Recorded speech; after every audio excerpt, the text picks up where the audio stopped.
Erev Tov Mevorach, Birshut Moray Verabotai. Bezrat Hashem Yitbarach, ce soir on va étudier Parashat Vayetze. Alors cette paracha, elle a une immense importance parce que en fait, Am Israël va naître dans cette paracha. On a le mariage de Yaakov avec Rachel, Léa et les deux Amarot, et de là vont naître les 12 tribus de Am Israël. Donc le clan Israël naît dans cette paracha.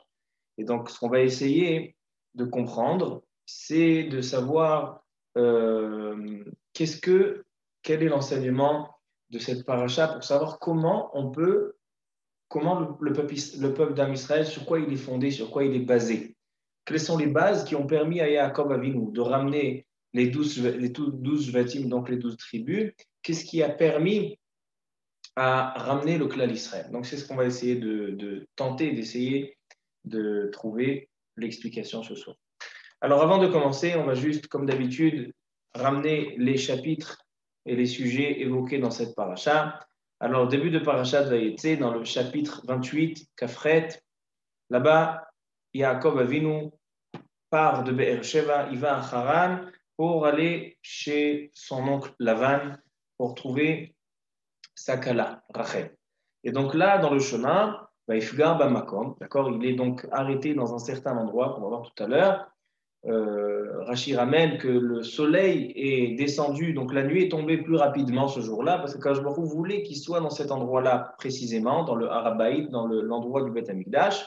Et donc il a passé la nuit là-bas, il a placé les pierres, et comme on connaît le Midrash, et il rêve de l'échelle et des anges, Malaché Elohim, Olim Beyoredim Bo, et Akadosh Baruch Hu se dévoile dans ce rêve et il lui fait une promesse que Ufaratzta Yama Vakedma Vayazaracha Kanfar Haaretz, il fait une promesse que sa descendance se multipliera, donc il va ramener le clan d'Israël. Ensuite, quand il se réveille, Vaikatz Yaakov Mishenato, il se réveille de son sommeil. Et il dit, est-ce que je suis dans un endroit qui est tellement kadosh, qui est tellement saint? Il a pris la pierre qui, à la base, c'était plusieurs pierres, ça s'est transformé en une seule pierre, et il a décrété, il a décidé que cette pierre-là sera la pierre de Even Ashtia, comme ça est marqué dans le Midrash. Il a mis de l'huile dessus, donc il a rendu un misbeach, il a rendu une matseva, un endroit de korbanot, un endroit de nisuch hayai, nisuch hamayim. Donc c'est devenu quelque chose de kadosh. Et Even Ashtia, c'est l'endroit où se repose le Aaron Abrit. Dans le Beth Amikdash, dans le Kodesh HaKodashim, il y a le Aaron Abrit qui repose sur cette Even Ashtia. On dit que sur cette Even Ashtia, Shemimena Mushtat Haolam, tout le monde puise son énergie, puise son existence de cette pierre-là. Donc ça, on va tout à l'heure approfondir le sujet de cette pierre. Ensuite, le Père Kaftet, il continue son chemin, il arrive à Haran, et voilà un puits où il y a des bergers, 3 bergers qui sont autour de ce puits, et il y a une pierre qui est très lourde, qui recouvre ce puits, et donc lui, il vient, comme il dit Rashi, comme kak me'al tzlochit, comme s'il dévissait un bouchon d'une bouteille, une bouteille de coca ou une bouteille d'eau, comme s'il dévissait le bouchon très facilement. Et donc, ça a permis à donner à boire à ces bergers. Et voilà Rachel qui arrive. Et donc, il y a la rencontre de Rachel, après il y a la rencontre avec Lavan Arami, etc., etc. Puis l'histoire de Lavan Arami l'a induit en erreur. Il lui a donné d'abord Léa, après il lui a demandé 7 ans, et encore 7 ans. Tout le monde connaît cette histoire. Et après, on a la naissance des Shvatim. Alors, certains Shvatim vont naître chez Léa, certains chez Bilha, certains chez Zilpa, et à la fin, chez Rachel Imenu, elle aussi. Donc, on a 12 tribus qui sont partagées dans ces Imarot. Ensuite, dans le Pérek Lamed, d'accord, on a le Pérek Kafret, Kaftet Lamed. Maintenant, dans le Pérek Lamed, il y a Rachel qui se plaint parce qu'elle n'a pas d'enfant. Et puis, à la fin de la paracha, on a Lavan. Yaakov, il décide, dès que Yosef va naître, Yaakov décide de quitter et de dire maintenant, Rashi ramène que Yosef, c'est le Sav Keneged, le Satan de Esav. Celui qui va combattre Esav, c'est Yosef. Donc dès que Yosef est né, il a dit maintenant je peux sortir, je peux partir de chez Lavan, j'ai plus besoin de protection.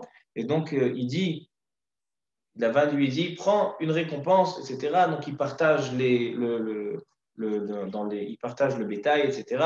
Avec les Nekudim ou Vrodim, comme on connaît l'histoire.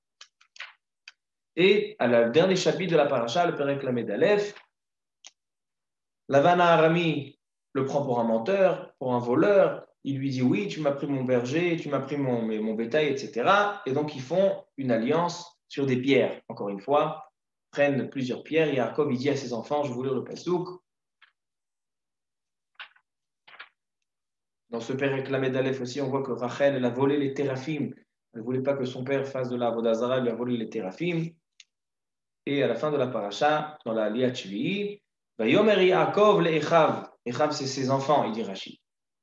Vayomer Yaakov le'echav liktu avanim. Ramasser des pierres. Vaikru avanim vayasu gal. Donc ils ont fait un tas de pierres. Vayochlu shama gal. Et ça s'appelait Gal-Ed. Donc ce tas, c'était un Ed, c'était un témoin de l'alliance qu'ils ont fait avec Lavan. Donc, voici les sujets dans la paracha. Et si on fait attention, dans les trois sujets dans cette paracha, on a le rêve qui était dans son chemin. Après, on a la rencontre avec les bergers. Et à la fin, on a l'alliance avec Lavan. On voit que dans les trois endroits, on retrouve la notion des pierres. Et donc, nous, ce qu'on va essayer de comprendre, qu'est-ce que c'est ces pierres? Quelle est la signification de ces pierres? On voit que le Midrash nous dit que les pierres que Yaakov Avinu, il a pris plusieurs pierres. On va commencer par les paroles de Rashi au début de la paracha.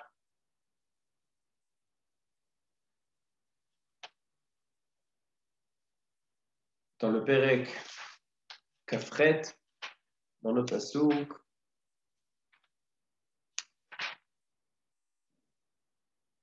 dans le Pasuk Yud Aleph, celui qui veut voir là-bas le Rashi, Rashi dit comme ça. Vayasem mera ashotav. Il a pris des pierres et il les a mis pour dormir, pour pouvoir attraper son sommeil. Il a mis des pierres autour de sa tête. Pourquoi il a fait ça? Asaam kevin marzev saviv le rocho. Il l'a placé autour de sa tête. Sheyare mipne chayot raot. Parce qu'il avait peur de toutes sortes d'animaux et de chayot raot, et il a peur qu'on lui marche dessus. Donc il a fait comme une barrière autour de sa tête avec des pierres. Et il nous dit Rashi, et trilou merivot zoimzu. Les pierres ont commencé à se disputer une avec l'autre. Zot omeret ala yaniach tzadik et rosho. Donc une qui dit, c'est qui va dormir? C'est qui va accueillir le tzadik Yaakov Avinu? C'est moi. Vezot omeret ala yaniach. Donc il y a une dispute entre les pierres, qui va accueillir pour cette nuit Yaakov Avinu? Miyad asaan akadosh baruch hu even achat. Akadosh baruch hu, qu'est-ce qu'il a fait? Il les a transformés en plusieurs pierres, il les a transformés en une seule pierre. C'est pour ça qu'au début de la paracha, on voit Vaikach me'avne amakom. Yaakov Avinu, il a pris des avanim au pluriel, des pierres au pluriel. Mais après, quand il s'est réveillé, qu'est-ce qui a marqué? Vaikach eta even asher samera ashotav. C'est une pierre, je ne comprends pas. Il a mis des pierres ou une pierre. Il dit Rashi, ce sont des pierres qui se sont disputées, qui se sont transformées en une pierre. Comme ça, il nous dit Rashi. Ce midrash, comme tout le monde le sait, c'est un midrash qui est étonnant. Depuis quand on a des pierres qui se disputent une avec l'autre? Le Maharal, Alav Shalom, tous ces sfarim qu'il a écrits, il était à l'époque, il a vécu à l'époque de la Haskalah. La Haskalah, ça veut dire c'était la période où celui qui étudiait la Torah, c'était pas quelque chose de mechoubad, c'était pas quelque chose de, au contraire, la Torah, c'était pas une sagesse, mais celui qui était docteur, qui était professeur, qui était chirurgien, qui était banquier, ça c'était quelqu'un d'intelligent, ça c'était quelqu'un qui avait de la réflexion. Et donc, qu'est-ce qu'ils faisaient les maskilim? Ils prenaient toutes sortes de phrases des chachamim pour montrer à quel point c'est complètement absurde, ça n'a aucun sens, dont cette phrase-là. Cette phrase qui dit qu'il que les pierres se sont disputées une avec l'autre, et Akadosh Baruch Hu, il a fait un S, il les a transformées en une pierre. Alors donc, il faut répondre à cette question-là. Et le Maharal, dans tous ses Sfarim, il prend les paroles des Chachamim et il les explique en profondeur. Et c'est ça le principe de ces Sfarim. Alors, on va essayer de comprendre quel est le sens de cette dispute entre les pierres. Le Khatam Sofer, lui aussi, pose la question, comment c'est possible qu'on a des pierres qui se disputent une avec l'autre? Et lui, il dit à tel point la question, elle est difficile. Lui, il dit un autre pirouche, que ça change a priori le sens simple de ce qu'on vient de voir. Lui, il dit que non, ce n'est pas les pierres qui se sont disputées. Ce sont les malachim. Chaque pierre, dans la création, chaque chose, elle a un malach qui s'occupe de la chose. Même une plante, on a un malach qui est mémouné, qui est responsable de cette plante et qui lui dit gdal. Elle lui dit grandit.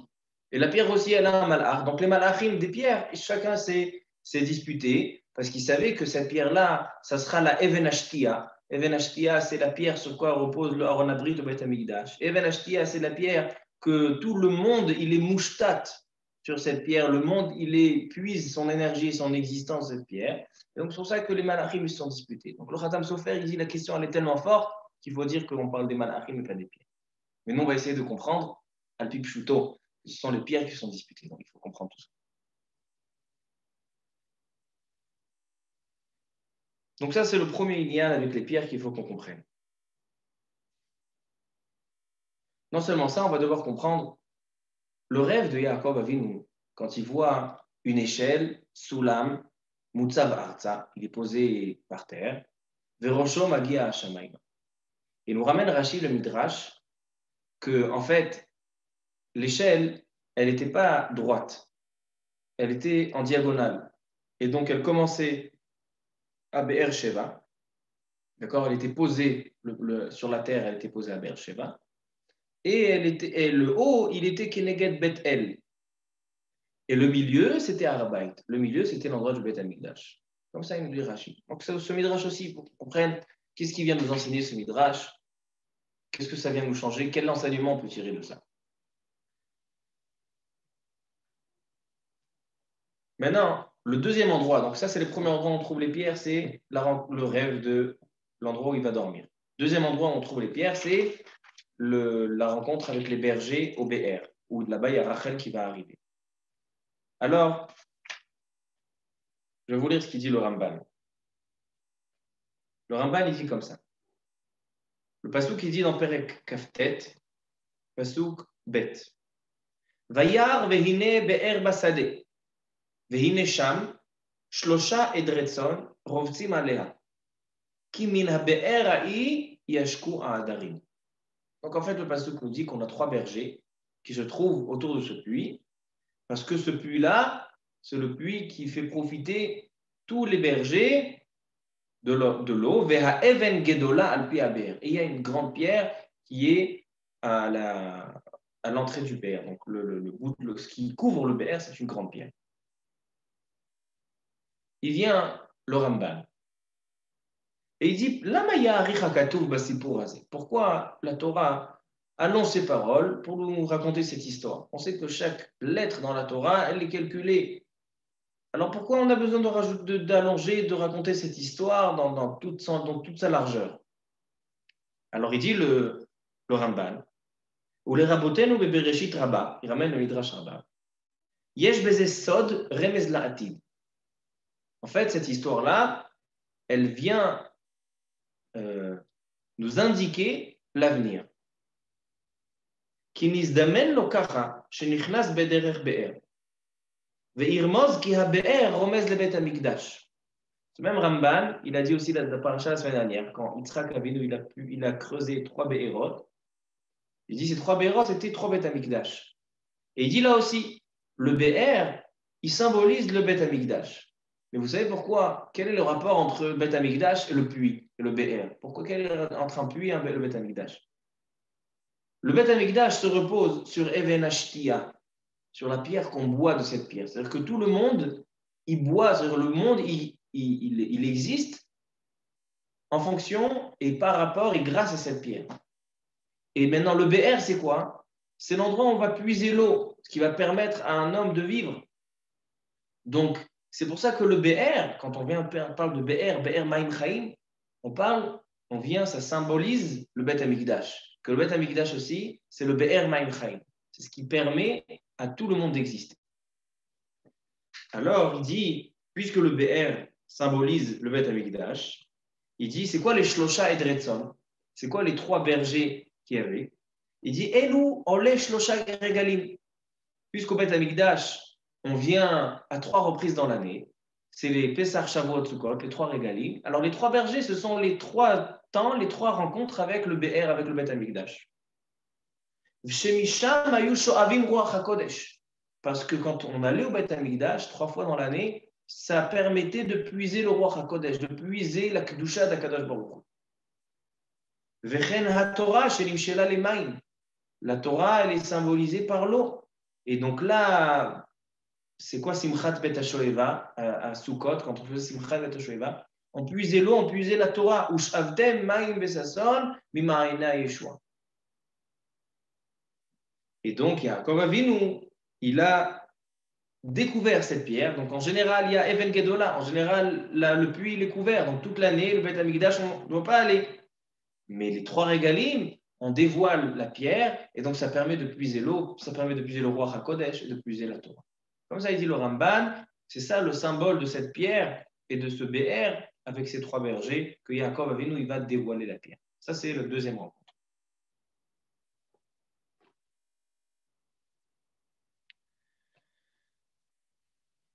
Maintenant, il y a un autre midrash. Non seulement que cette pierre-là, donc cette pierre avec le rêve, avec le sommeil de Yaakov et le deuxième endroit avec le puits, on dit que c'est la Even Ashtia, quand c'est du midrash, l'endroit où le Beth Amikdash se repose et tout le monde puise son énergie de cette pierre. Mais il y a un autre midrash qui dit encore, qui rajoute sur ça. Il dit que cette pierre-là, et donc ces pierres que Yaakov Avinu, il a trouvé au Harabait, il a trouvé un endroit du Beth Amikdash, et il a placé autour de sa tête, il dit, ces pierres-là, quand Noach, il a terminé le déluge, il est sorti de son arche, et il a fait des corbanotes, il a fait des sacrifices.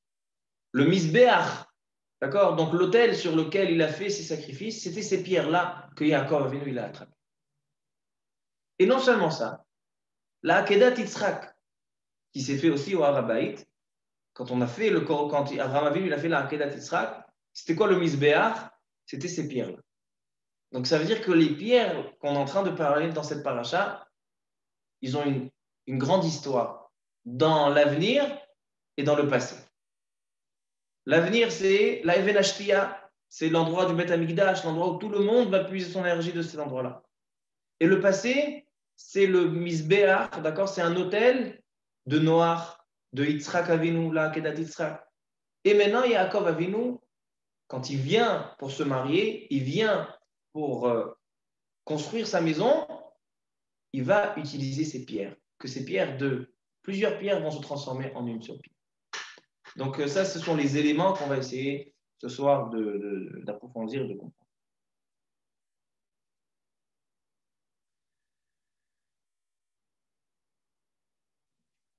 Il y a quelque chose de connu, que Yaakov, c'est le Bechir Avot.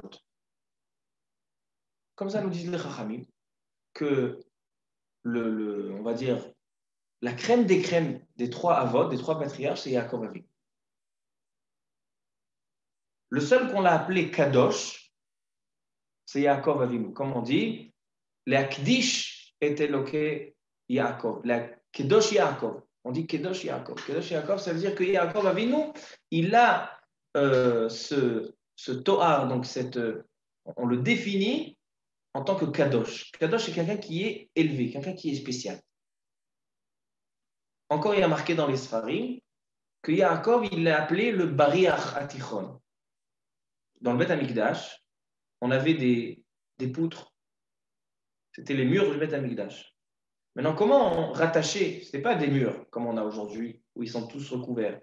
On avait des poutres, et au milieu, d'accord, quelque chose qui transperçait, quelque chose qui allait au milieu de tous ces bois, il y avait un bariach hatichon, d'accord, quelque chose qui va les rassembler et qui va rattacher tous les krashim, il va rattacher toutes les poutres, et c'est ce qui va lui donner un shem de Echad. Ça va devenir un seul Mikdash, un seul Mishkan. Et Yaakov Avinu, il est appelé dans les Sfarim le Bari Achatichon. C'est-à-dire que dans les Avot, on a 3 Avot, 3 patriarches. Celui qui va les rassembler en un, c'est Yaakov Avinu. Comme ça, il y a marqué. Alors, on va essayer de comprendre pourquoi Yaakov Avinu, il est Bechira Avot. Pourquoi le Yaakov Avinu, c'est la crème des Avot. Il y a une Gemara dans Masechet Psachim.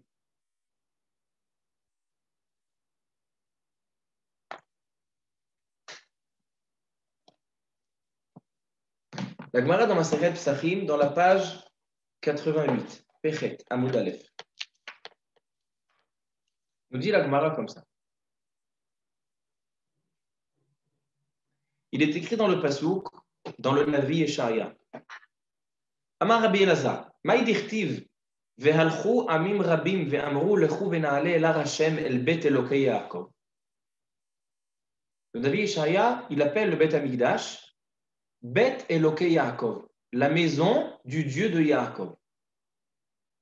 Elokei Yaakov, velo Elokei Avraham ve'Yitzchak. Pourquoi on appelle le Bet Amigdash la maison du Dieu de Yaakov? Et pourquoi on ne dit pas aussi le Dieu d'Abraham et Yitzhak? Et là, Loke Avraham shekatuv bo har. Avraham Avinu, pour lui, le Bet Amigdash, il n'a pas mentionné que c'est une maison, un Bet Amigdash, une maison. Avraham Avinu, comment il a appelé le Bet Amigdash? Il l'a appelé Asher Ye'amer Hayom Behar Hashem Yerae. On le dit dans la Keda le matin, dans les Korbanot. Asher Ye'amer Hayom Behar Hashem.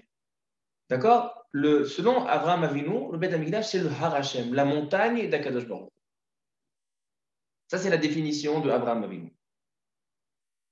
Ve'Yitzchak, Katuv bo Sadeh. Selon Yitzchak Avinu, le Bet Amigdash, c'est le Sadeh, le champ d'Akadosh Baruch. Sheneemar vayetze Yitzchak lasuach basadeh. Et là, que Yaakov, le seul qui a défini le Bet Amigdash en tant qu'une maison, c'est Yaakov Avinu. Parce qu'il y a marqué dans notre parashat à Shavua, Vaikra Chem Amakom Aou Bet El. Donc le Bet Amigdash, dans les 3 Avot, Avraham, Yitzhak et Yaakov, il l'a appelé de 3 manières différentes. Avraham Avinu, quand il veut parler du Bet Amigdash, il dit c'est le Har Hashem. C'est la montagne. Avraham Avinu kira o Har. Yitzhak Avinu, Sadeh. Bet Amigdash et Yitzhak Avinu, c'est le Sadeh. Vayetze Yitzhak la Suach Basadeh. Yaakov Avinu, chez lui, le Bet Amigdash, c'est Bet Kel, la maison de Dieu. C'est pour ça qu'il nous dit, comme ça qu'elle répond la Gemara, c'est pour ça qu'il nous dit le Navi Yesharia que le Bet Amigdash, c'est le Bet Elokei Yaakov. Parce que le seul qui a appelé le Bet Amigdash un baït, une maison, c'est Yaakov Avinu. Quelle est la différence si on appelle le Bet Amigdash Har, Sadeh ou baït? Il nous dit Rashi, en 2 mots. Il dit Rashi, Kirao Baït, Makom Meyushav. J'ai beaucoup de mal à comprendre ce qu'il dit Rashi. Makom Meyushav. Il dit, c'est quoi Baït? C'est un endroit où on est installé. Un endroit qui est installé. Makom Meyushav. Alors, quelle est la différence? Makom Meyushav ou pas Makom Meyushav? C'est vrai que la montagne, personne n'habite dans la montagne. Et dans le Sadé, personne n'habite dans le Sadé. Le Baït, Makom Meyushav. Ma'enef Kamina. Qu'est-ce que ça me change? Alors, Bessiyata d'Ishmaïa, j'ai trouvé des paroles du Rav Hirsch, Rav Shimshon Raphaël Hirsch, à la Vachal. Et lui, il dit quelque chose de Nifla Beyoter. Il dit le Rav Hirsch, au début de la Parashat Vayetze, il dit comme ça. Il dit en fait, cette Parashat Vayetze, Yaakov Avinu, il prend la route pour fonder son foyer, pour s'installer, pour faire sa maison. Il veut avoir une famille, il veut avoir une maison, et il prend la route pour pouvoir faire sa maison. Comme ça, il dit le Rav Hirsch. Et il dit, c'est pour ça que le seul qui a donné une signification à une maison, il dit, c'est quoi une signification d'une maison? La maison, c'est un endroit où on rassemble tout en un seul endroit. C'est-à-dire que l'homme, il a une famille, il doit dormir, il doit manger, il doit travailler, il doit faire toutes sortes de choses, il doit étudier, dans le Olamazé comme dans le Ruchaniut, dans la Gashmiut comme dans le Ruchaniut. La maison, c'est un endroit qui rassemble tout ça. Dans la maison, on a la famille, c'est l'endroit où on mange, c'est l'endroit où on vit, c'est l'endroit où on étudie, c'est la maison, c'est l'endroit du ribour de toutes les choses, l'endroit qui rattache toutes les choses de la vie de l'homme, c'est la maison. Le sadé, on se trouve seulement dans certaines occasions, dans le har, dans certaines occasions, mais l'endroit où on habite, l'endroit où on passe notre vie, c'est le baït, c'est la maison. Et c'est ça ce qui veut dire makom meyushav. Mais pourquoi le Beth Amikdash, ça doit être forcément un baït et pas un har ou un sadé? Il dit le Ravir, je dis comme ça. Il dit le Beth Amikdash, le Beth Kel, la Shrina, quand elle veut descendre pour être parmi nous, elle a besoin d'un endroit où elle va se rattacher complètement avec nous, avec la terre, avec Am Israël. Pour ça, on a besoin d'un baït, un endroit stable, un endroit où on trouve une stabilité, qu'on trouve un yeshuv date, qu'on peut se reposer, qu'on peut s'installer et les ashkia et asmecha, les yishtakea. Ça, c'est la définition d'une maison.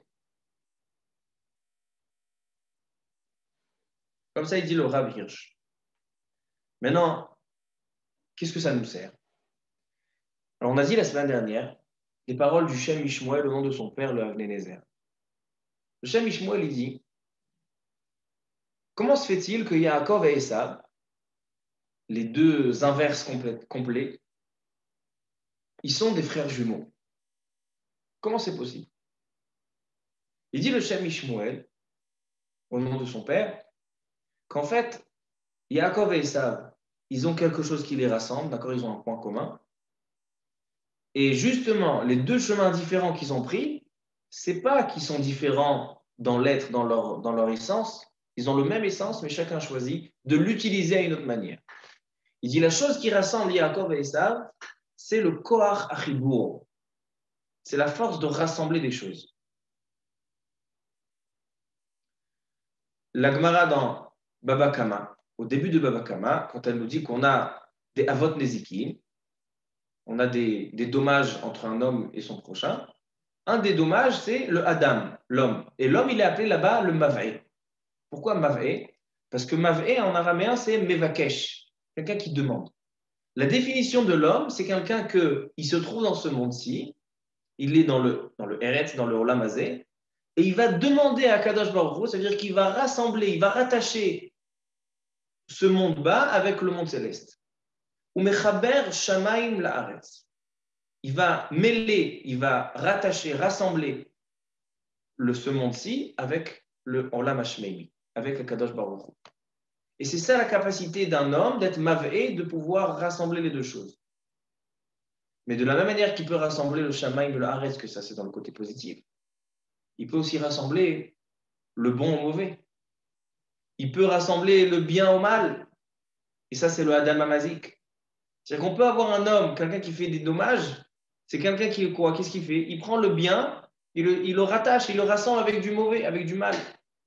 C'est pour ça que Yaakov et Esav, les deux sont des frères jumeaux, les deux ils ont le Koach Haribo, ils ont une capacité de rassembler des choses même qui sont contraires. Ils peuvent rattacher des contraires. Yaakov, il a pris le chemin de Mav'e, c'est le Mevakesh, le Mitpalel, celui qui fait la Tfila, celui qui rassemble le monde céleste avec le monde ici. Mais Esav, lui, il a choisi de rassembler des bonnes choses aux mauvaises choses. Et donc lui, il est le Adam Amazik. Même si dans leurs racines sont les mêmes, ils sont des mechabrim, des personnes qui peuvent rassembler des choses, chacun a choisi de rassembler ce qu'il veut. Yaakov Avinu, c'est pour ça que Yaakov Avinu, Kerao Bait, c'est pour ça que Yaakov Avinu, quand il vient pour fonder le Ham Israël, pour ramener les 12 tribus, il va faire un peuple. Qu'est-ce qu'il va faire? Il va appeler le Beth Amikdash Bait.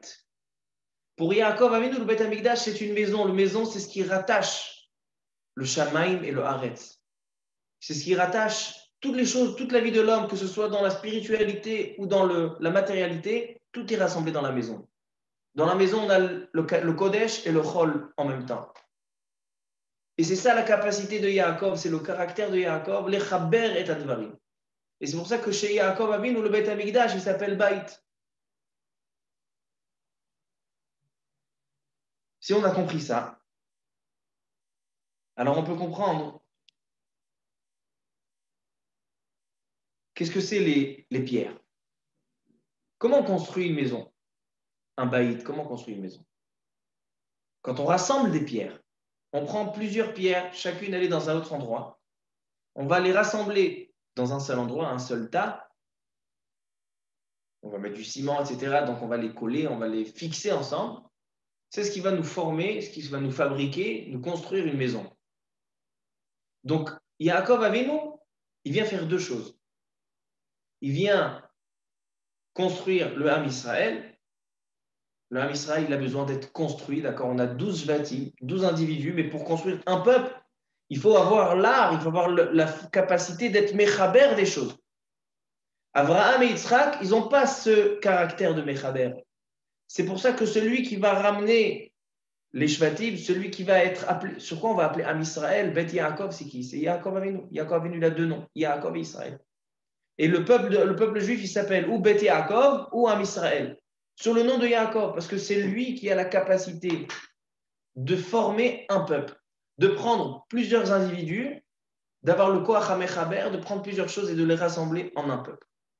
Ça, c'est la force. C'est pour ça que Yaakov Avinu, c'est le Bechir Avot. C'est celui qui est le plus élevé dans les Avot, dans les patriarches. Et c'est pour ça que Yaakov Avinu, il est appelé le Bari Achatichon. C'est celui qui va prendre plusieurs krashim, plusieurs poutres, il va les rassembler. C'est ça son Koach, c'est ça son essence, c'est d'être Mechaber. Maintenant, quand on vient former un seul peuple, le peuple, il ne peut pas être considéré un peuple s'il n'est pas rassemblé avec son créateur, avec Kadosh Baruch Hu. Comme on dit Shabbat Amincha, Ata Echad, Veshimcha Echad, Umiki Amecha Israël Goy Echad Ba'aretz. Am Israël, il est considéré un peuple que s'il est non seulement uni, s'il est considéré comme une seule Khativa, une seule chose, mais aussi qu'il est uni avec Akadosh Baruch Hu. Maintenant, qu'est-ce qui va unir Akadosh Baruch Hu à Am Israël, qui va les faire, qui va les rendre un? C'est le Beth Amikdash. Le Beth Amikdash, c'est l'endroit où on rassemble Akadosh Baruch Hu et Am Israël. L'endroit de communication, l'endroit de rassemblement Akadosh Baruch Hu avec Am Israël, c'est le Beth Amikdash. Le Beth Amikdash, c'est l'endroit où il y a des korbanot tous les jours. Ce sont des sacrifices qui sont envoyés de Am Israël à Akadosh Baruch Hu. Les trois régalim, les trois fêtes sont un rendez-vous avec Akadosh Baruch Hu. Yera'e pene Hashem, c'est là où on va voir la face d'Akadosh Baruch Hu. Shalosh pe'amim bashana. Donc en fait, Yaakov Avinu, s'il veut construire un peuple, s'il veut former, s'il veut inventer un peuple, prendre plusieurs individus, les rendre un peuple, il est obligé d'abord, avant d'aller se marier, il est obligé de créer l'endroit qui va rassembler le Dieu avec ce peuple. Donc d'abord, il faut qu'il fasse le Beth Amikdash. Dès qu'il va former, dès qu'il va construire le Beth Amikdash, l'endroit qui va unir Am Israël avec son peuple, c'est là qu'il va pouvoir ramener le peuple d'Am Israël. C'est pour ça que le chemin, avant d'arriver chez Rachel, avant d'arriver chez Léa, avant d'arriver chez les Hamarot, il passe d'abord par Bethkel. Il passe d'abord par l'endroit où il va prendre des pierres, et on va arriver tout de suite à ces pierres, les former, que ce soit le Even Ashtia, l'endroit sur lequel se repose le Beth Amikdash, l'endroit sur lequel tout le monde puise son énergie de cet Even Ashtia. C'est pour ça que Yaakov kira au Bait, que Yaakov qui va faire le Bet Yaakov, qui va avoir son peuple qui va s'appeler le Bet Yaakov, la maison de Yaakov, il faut qu'il fasse le Bet Amikdash, que ce soit aussi un Bait. Les deux, c'est un Bait. Am Israël, c'est un Bait et le Bet Amikdash, c'est un Bait, selon Yaakov Avinu. Avraham Avinu kira Ohar. Selon Avraham Avinu, le Bet Amikdash, c'est une montagne, c'est pas un endroit de rassemblement. Selon Yitzhak, c'est Sadeh. Yaakov Avinu, c'est le Bechir Avot, c'est le Bariach, ce qui va rassembler le Koach HaMechaber, c'est Yaakov Avinu. Et maintenant, on va donner encore un élément. Avec ça, on va terminer le shiur. Il y a un livre qui s'appelle Torah Or. Ce livre, il a été écrit par le Rav Shneor Zalman Milodi, le Baal HaTanya, le premier admor de Lubavitch. Et bien, Siyata d'Ishmaïa, j'ai entendu aussi un shiur du Rav Moshe Shapira qui ramène aussi ces paroles-là du Baal HaTanya. Il est écrit dans les Sfarim, comme ça, il ramène le Baal HaTanya, que des pierres, dans les Sifrei à Kabbalah, on les appelle des otiyot, des lettres. Et il vient expliquer quel est le point commun entre des pierres et des lettres. Il dit, de la même manière qu'une maison est composée de plusieurs pierres qu'on a rassemblées, alors comme ça, toute la création est composée de mots, que ces mots sont composés par des lettres. On sait qu'Akadosh Baruch Hu, comment il a créé le monde? Pas avec un marteau, pas avec du ciment, avec sa parole. Vayomer Hashem yehi or, be'asara ma'amarot nivra ha'olam. Akadosh Baruch Hu, il a créé ce monde avec des paroles. Maintenant, de la même manière que les paroles sont composées de lettres, c'est comme une maison qui est composée de pierres. Donc les pierres, ils sont rattachés avec les lettres. Maintenant, il dit comme ça.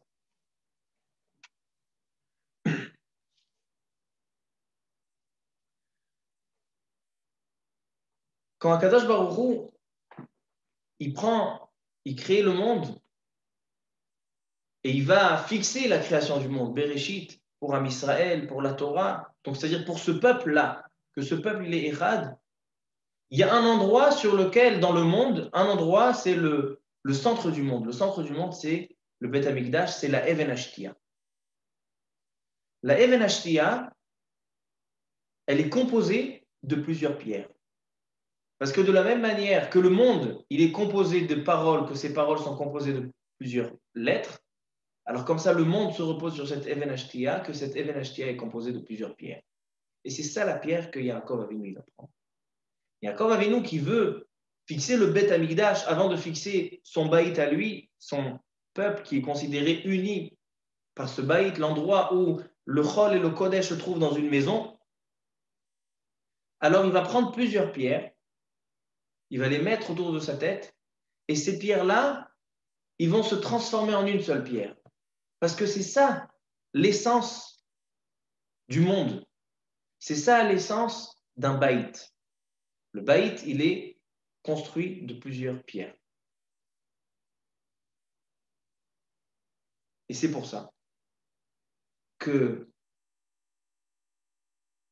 on a posé la question au début du shiur, comment est-ce possible que des pierres vont se disputer une avec l'autre? Et c'est pour ça que le Khatam Sofer nous dit, non, ce sont les malachim.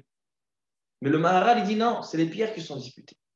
Mais pas qu'ils se sont disputés parce qu'ils voulaient se disputer une avec l'autre. C'est que Yaakov Avinu, que toute son essence, c'est d'être mechaber des choses. Le teva, donc la nature, ne permet pas qu'il se repose sur des choses qui sont séparées. Quand il va se coucher le soir sur des pierres, les pierres ne pourront pas rester chacune dans une place différente, chacune individuelle. Il faut que ce soit une achdout, il faut que ce soit des atsamim, des yechidim, donc des individuels qui vont se rassembler en un. C'est-à-dire que Mikor Tiv'am, comme ça dit le Maharal, par rapport à leur nature, il était obligatoire que ces pierres se transforment en une seule pierre. Et j'ai vu quelque chose de nifla beyoter, d'extraordinaire du Sfat Emet, la mort de Gour.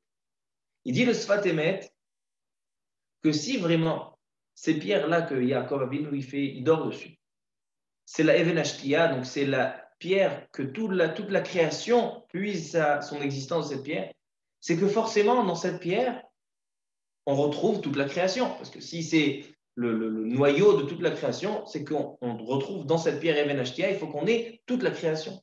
Maintenant, qu'est-ce qu'on a dans la création? Il dit le Sfat Emet. On a le domem, donc d'accord, les pierres et tout ce qui ne bouge pas. On a le tzomer, la végétation, le chai, les êtres vivants, et le medaber, celui qui parle, donc c'est l'homme. Ce sont les 4 choses. Domem, Tzomer, Chaim et Daber. Maintenant, la pierre, c'est Domem.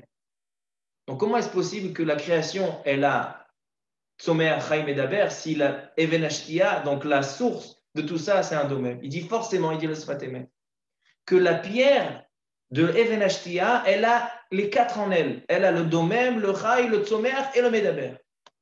Il dit, c'est pour ça qu'on comprend comment ils se sont disputés. Il dit le Sfat Emet, ces pierres, ce n'est pas des pierres ordinaires. C'était des pierres qu'il y avait même en Medaber. Ces pierres, ils pouvaient même parler parce qu'ils étaient Domem, Tzomer, Chai, Medaber. Et c'était ça, la dispute entre les pierres. Une, elle voulait mettre sa tête, c'est qu'il mette sa tête sur elle, il voulait mettre sa tête sur elle. Pérouche Nifla du Sfat Emet. Mais qu'est-ce qu'on comprend ce soir? On comprend ce soir que l'histoire des pierres qui est répétée dans ces 3 sujets dans la paracha, elle est en fait toute la base sur laquelle Am Israël est basé, est fondé. On a Am Israël, on a les 12 tribus qui vont naître dans cette paracha. Mais qu'est-ce qui a précédé à la naissance des 12 tribus? Précédé à la naissance des 12 tribus, d'abord, il faut comprendre que pour avoir 12 tribus, il faut avoir la capacité d'être me'ached, de les rendre un peuple.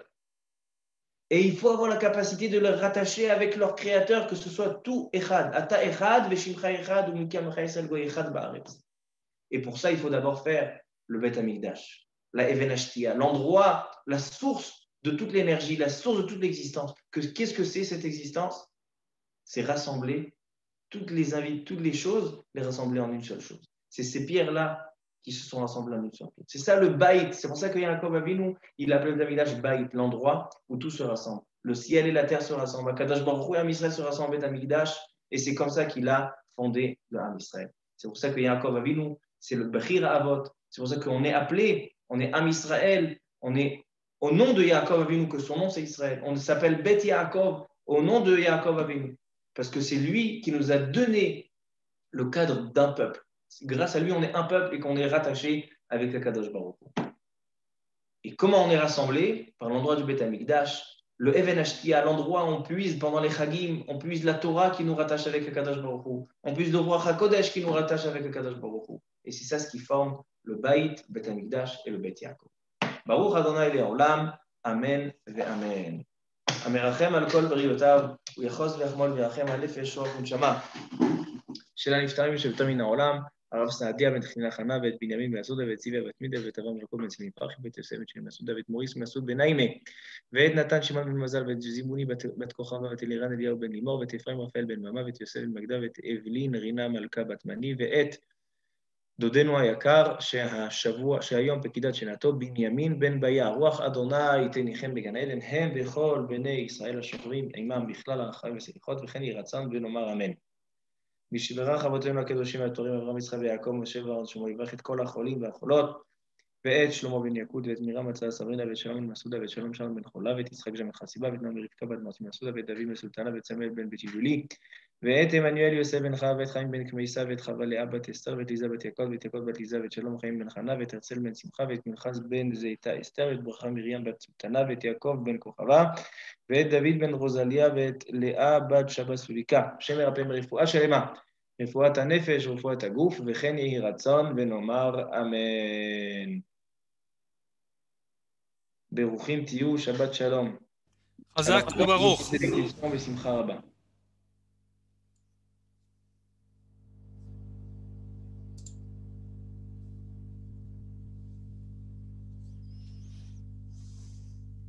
Est-ce qu'on a des questions?